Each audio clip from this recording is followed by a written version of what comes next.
We caught up with Jensen Ackles at the Paley Center's 6th annual Celebrity Golf Classic. I try to play when I can, but working a lot doesn't give me a whole lot of time to play. So it's for the Paley, and it's we actually they had us come and do a supernatural panel a couple of years ago at their facility in I think it's Beverly Hills. And so here I am. I decided to show up and support them as well. And I mean, they're big supporters of television, and that's what they do. So it just makes sense. Supernatural season finale left us hanging, but we were glad to see the brothers together again. Yeah, I mean, I knew it was kind of winding into that, into something big happening, and how it's going to play out next season, I have no idea. They don't tell us anything. So, but I was happy. I thought the final show turned out pretty good.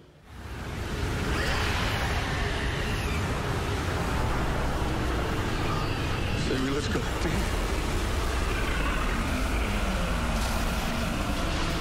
He's gone. We ended up together, which is, I think, what the show's originated, and that's how, I think the fans want it, is they want the two brothers to, band together and fight evil. So I like that it ended like that, so we'll see where it picks up. Jensen Ackles doesn't know what's happening next season, but here's what he'd like to see. I think I'd like them to, stick together and not be so, not have so much kind of friction between the two brothers. I think it just works better. The show works better when the two of them are, kind of fighting side by side, as opposed to Sam goes off to fight and Dean goes off to fight his own wars. And I think they're going to need to be together, especially with, everything that's happening. We're still months away from season 5, but we'll be bringing you all the Supernatural updates throughout the summer. I'm Jessica Holmes with your scoop from the CW Source.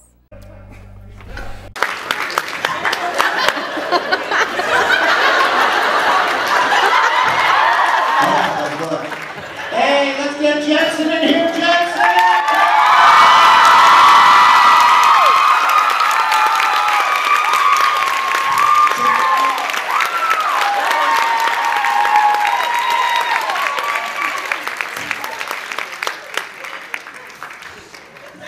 Good morning. Good morning.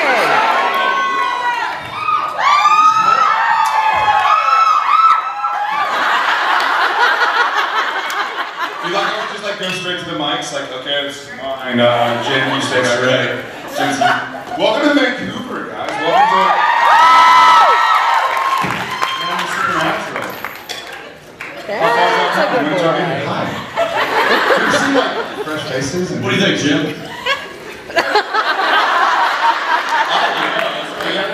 I agree. His microphone is bigger. It's Paul Bass. That's, par for the course. This is actually, I actually lived in this building for seasons 2 and 3, and most of 1, actually. Yeah. So it is still standing, so this is kind of cool. We didn't tear it down. I have a dirt My apartment wasn't quite this big, but, yeah. What do you guys think? We have a lot of locals here, or we have a lot of people from out of town? Who's from Vancouver? Less than like, wow. What'd you say? It's like 30%. 30%? That's it, 3 to 9? Jim? Anyways.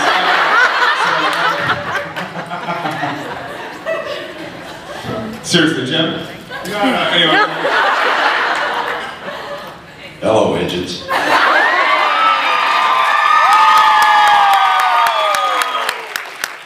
Don't take much. Ohio gozaimasu. Ohio gozaimasu. Ohio gozaimasu. What does your shirt say? That's it? What does your shirt say? I get another say. You had a what does your shirt say question.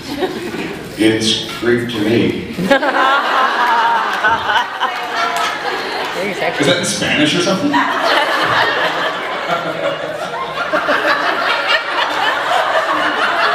He cracks himself up.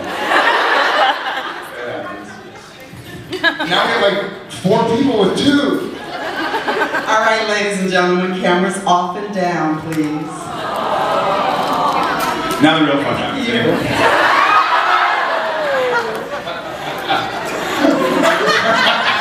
That's cute. He shows up for the camera opportunity and takes off. because I've been around sort of the escalators, but this is, I'm fascinated. It doesn't take much. I think it's just boogered all over the place. Good morning to you. We're still, what was our crew call on Friday? Noon? 12:30? 12:30. Yeah, so we're still on like wake up at 11 timing. So wake up at 8, that's kind of still funny. It's gotta be smaller. It's gotta be smaller. Make it smaller. It's not the world's smallest one. We do have a 6:30 a.m. wake up call tomorrow, so This is all over my face. tissues.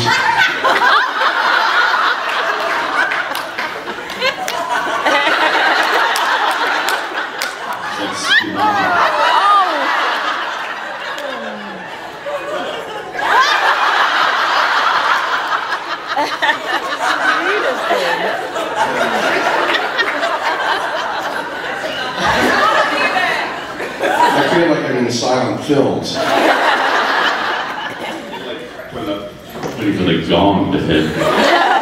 When did y'all guys start? Friday? Saturday? Thursday? There's 2 tomorrow? What's, is it the same thing? It's your bedroom.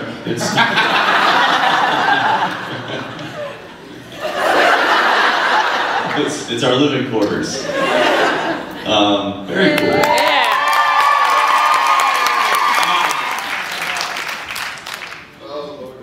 So, you guys have actually been working for a living lately. Yeah, we saw you early on. Jared hasn't. Well, that's right. I had an episode off. It's the Jensen and Jensen hour. Do y'all know what's going on? You talk about what's going on, or y'all sort of... Well, Jim would like to tell y'all.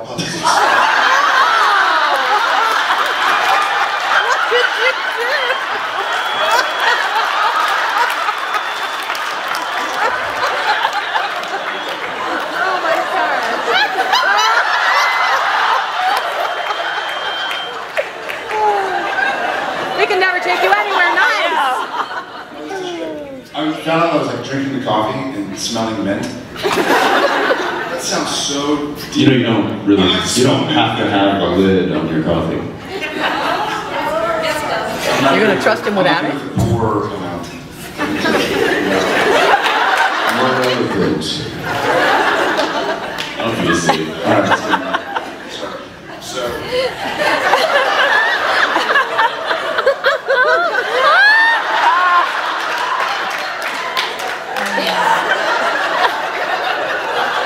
We got up early for this.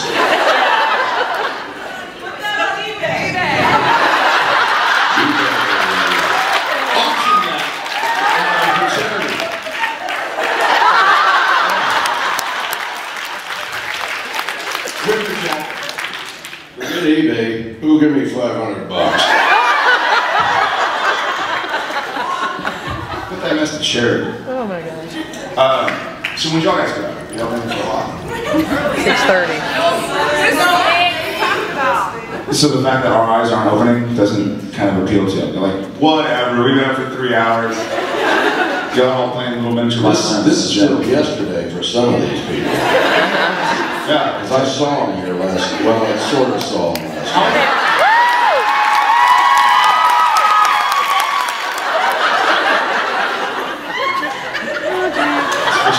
One hopes. I'm gonna need another coffee for Jared.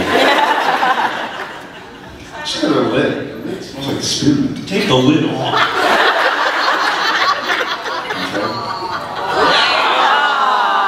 There you go. Would you like my lid?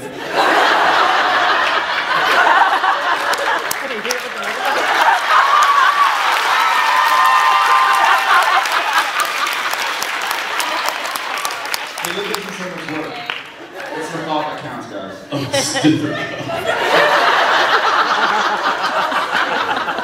Starting to get into Jared's Yeah. Wait a minute, it's got his lip prints on it, so 500. let's knock that down to 1000.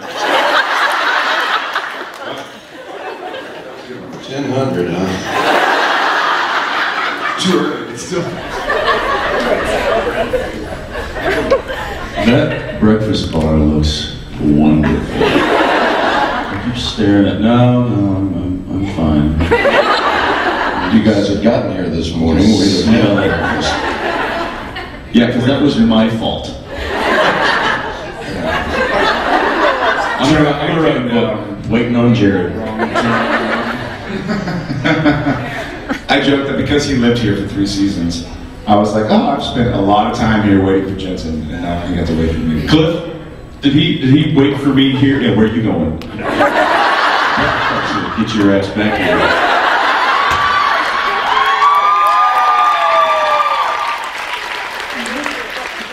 Oh yeah, I mentioned breakfast bar, and Cliff's like, they won't notice. They made a good point. Was Jared waiting on me a lot here at the building? I don't think he ever came here. Thank you. Every day. Son, we had picked up, driven to your place. That was calm. He was going, son! Oh, son. That was a tangent.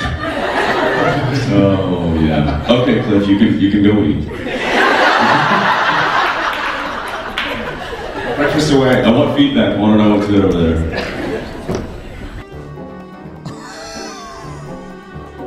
That'll make the gag real. Yes. You with the wavy arms. No, that's just right down here. That's what I meant. I was wondering what the biggest misconception that either fans, media, or people in general might Biggest misconception? Is that French? Misconception. Oh, what's the misconception? Yeah. What's the biggest misconception about You personally. what the media or the general public Fans, has? anyone, anything in general. That you're married. I guess there's not a whole lot of conceptions of me. Somebody said that you spoke 3 languages, remember? Food for thought. By Jared. I don't know. I've heard that I'm probably shy. Really? I've heard some people think that I'm shy. And I don't necessarily think. I mean, do you guys think that? No. Reserved, maybe. I twice today got from 2 different people, you're not as tall as I thought you'd be. I swear. And I was like, that's the first time in my life I've ever heard that. Yeah, one was Manute Bol and the other was Yao Ming. They like accused me of cheating with my cowboy boots. Like, you're cheating with your cowboy boots. What? Yeah, if there's any guy that doesn't need to wear heeled boots, it's 6'5" over here. Nah. So that's it. Yeah, I don't, misconception. What's that? I like him plenty. Yes, that is definitely a misconception. No, like. Like. But I don't think that's actually a misconception. I think that's bizarre. I think that's bizarre fantasies of strange people.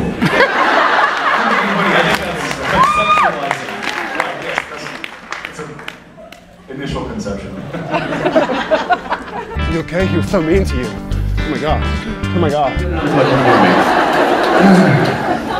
Hi guys. Hi. My question is for both of you. Fair enough. Better than the last one, I guess. When you guys first found out that you were the vessels for Lucifer and Michael, what went through your minds? You found out Michael before I found out Lucifer, because you found out episode 1, right? Do y'all know? When did you find out? Yeah, episode 1 of this year. Yeah. Yeah, because that's right.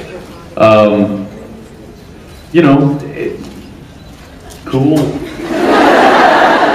I was really excited. I thought, like, really cool. For me, I was actually excited about it because, for the first 3 or 4 seasons almost, it's always been, the mythology is always centered around Sam, the character of Sam. That he's the chosen one, and he's like the Neo, he's like Luke's. I wouldn't go that far. But and then Dean was kind of like trying to find his, basically keep his brother out of harm's way, and was not directly involved in all of the mythology that was going on. So now that he is directly involved, it just, not that it needed it, but I think it validates Dean's involvement a little bit more. Dean didn't need his involvement validated. Well, I'm serious, you know, it is. It's kind of like that, you know, the Luke Skywalker Han Solo thing. But the Han was thing just kind of hanging out, being awesome. Oh, he was hanging out. One attitude. I mean, obviously the show has always been about Sam and Dean, but I see what you mean about, because usually it was, like for those of you all who study mythology and archetypes and stuff like that, my mother's a teacher, so I kind of grew up with, like, it's the reluctant hero, like Luke Skywalker or Neo from The Matrix, that kind of thing. But obviously Supernatural has always found a great balance between Sam episodes, Dean episodes, Sam story, Dean story. But I think it kicked it up a notch for both of us. I loved it. I've had a great time sort of playing Evil Sam, and I know that sometimes y'all would say Evil Sam or Good Sam, what do you like better? I like Evil Sam better. But it was cool, yeah.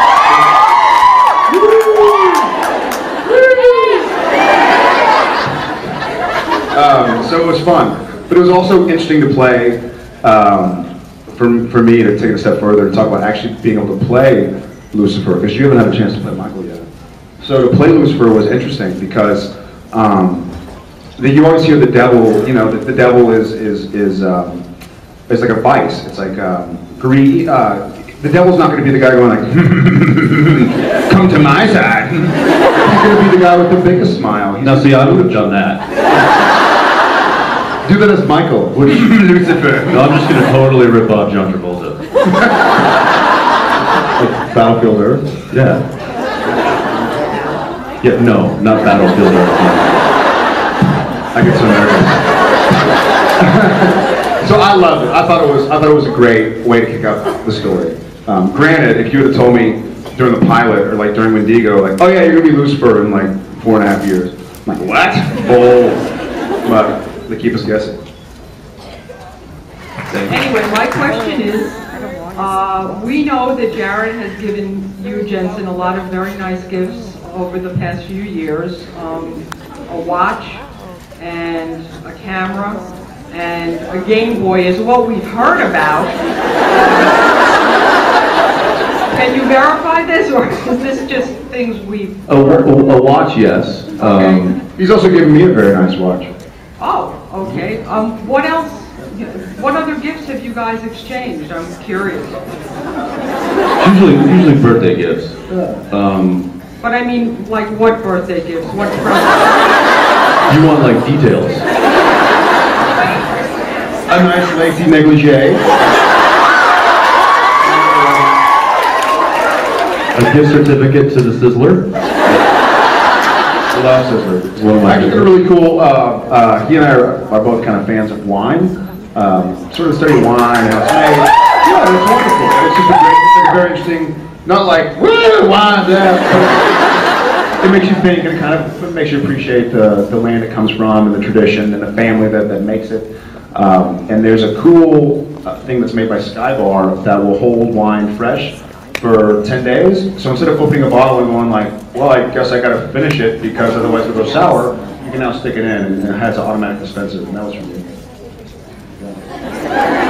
It's difficult because like if you want, you know, if here I see a gadget or a gizmo or something that we want, we just get it. And no, seriously, like my parents hate Christmas time because they're like, we don't know what to get you, so here's some socks.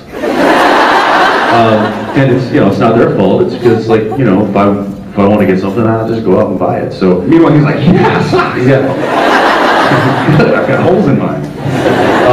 So you definitely got to get a little creative when buying something for him and myself, I guess, as well. Yeah. You're welcome. Thank you. No, he changed the voicemail to where it was your voice. I actually heard it. I was like, what?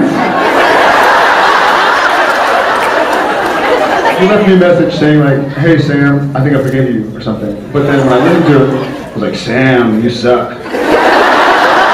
Yeah, that's what I'm saying. Like, but I wasn't like, Dean didn't actually leave that message. But Sam thinks he did. Does he still think that was Dean leaving the message, or does he know that it was a doctored message? I'd have to ask Sam. Can you ask Sam? Say the word. Action.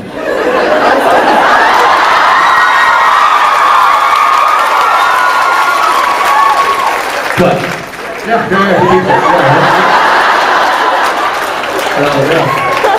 We should clear that up, man. Thank you. I'm glad we cleared that up. Thank you. Because I was, and Dean's not here, so I... Action!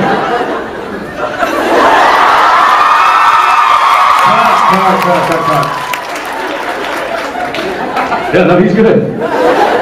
The 90-pound burger. I'll do it. Bring it. He would finish it. I would finish it.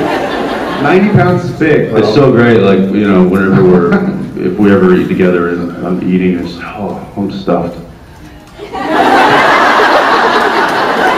Just like that.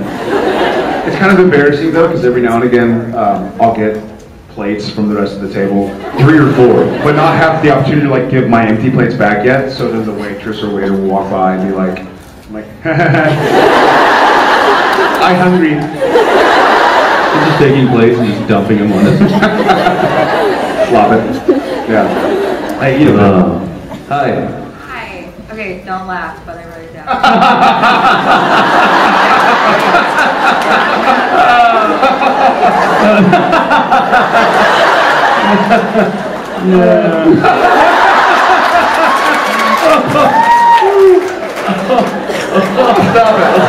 Stop. Quit it. Her hands on her hip. Y'all can't see, but she's like this.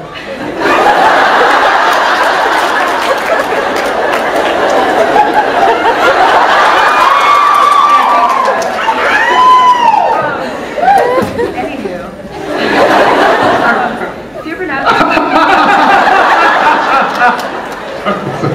Okay, I'm done. All right. Ready? Yes. Okay. Yes.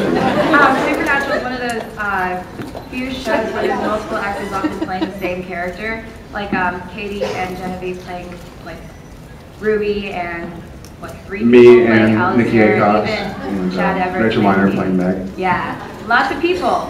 Anyways, I was wondering if it was difficult to keep the dynamics between the characters consistent when there's so many people playing the same character and everyone has their own individual style.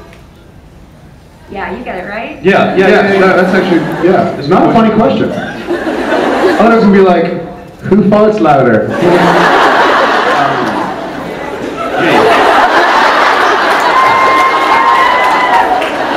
Off camera. So do I. That's what I said off camera. I sprung a leak. I'm drinking too much coffee. You are dripping in sweat. Is there like a hand towel or something? Or maybe a bucket of ice? It's kind of hot. Those lights get literally like a towel and some ice water. I'm not taking it off. Give it a rest.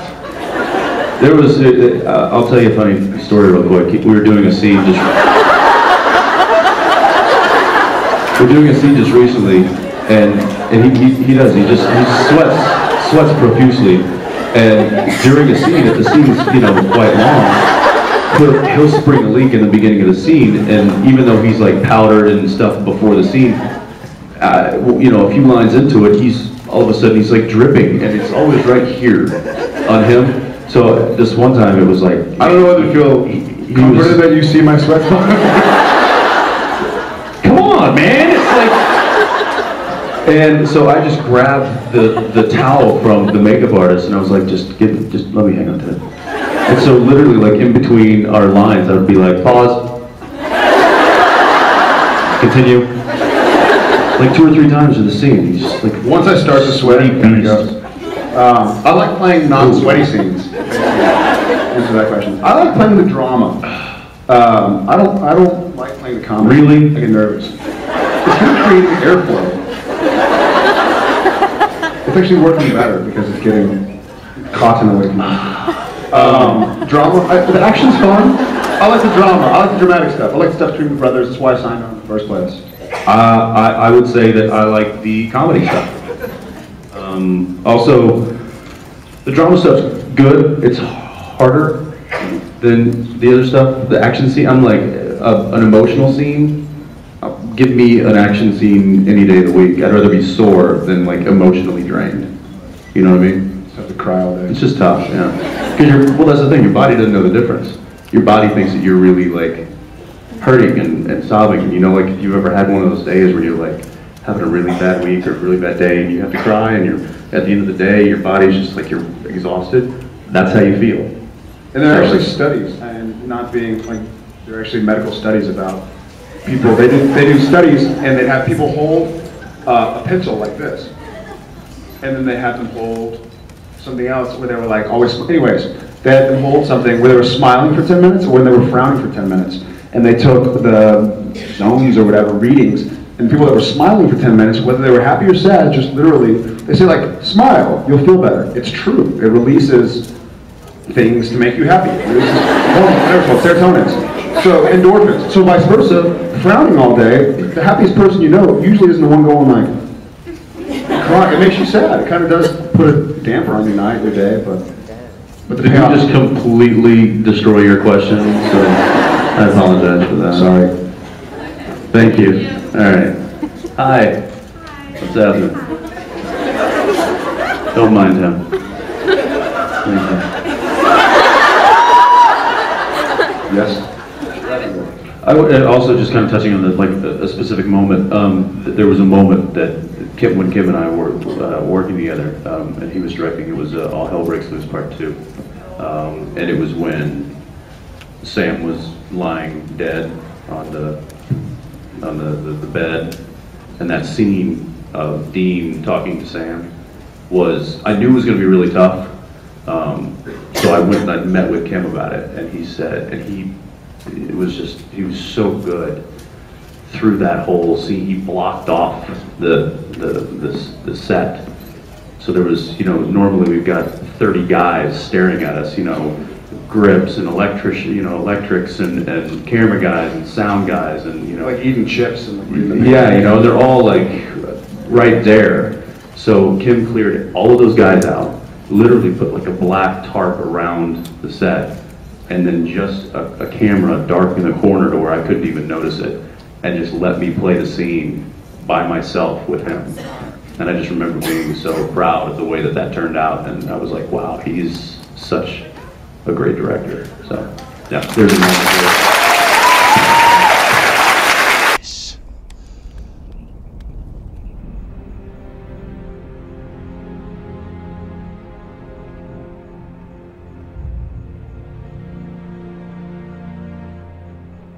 You know, when we were little, and you couldn't have been more than 5, you just started asking questions. How come we didn't have a mom? Why do we always have to move around? Where'd Dad go? He'd take off for days at a time. I remember I begged you, quit asking, Sammy. Man, you don't want to know. I just wanted you to be a kid. Just for a little while longer. I always tried to protect you. Keep you safe.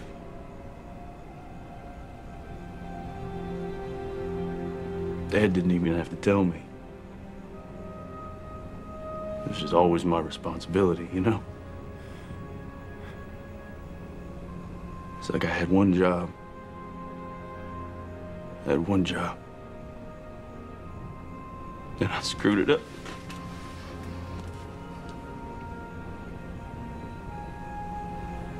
I blew it.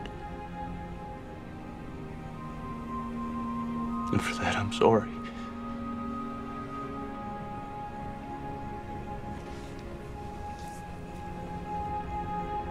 I guess that's what I do. I let down the people I love. I let Dad down.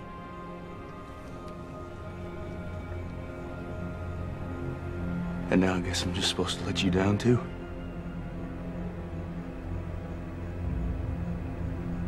How can I? How am I supposed to live with that? What am I supposed to do? Sammy.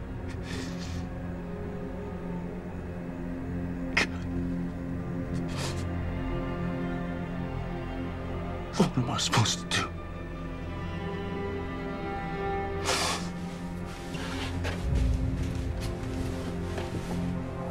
What am I supposed to do?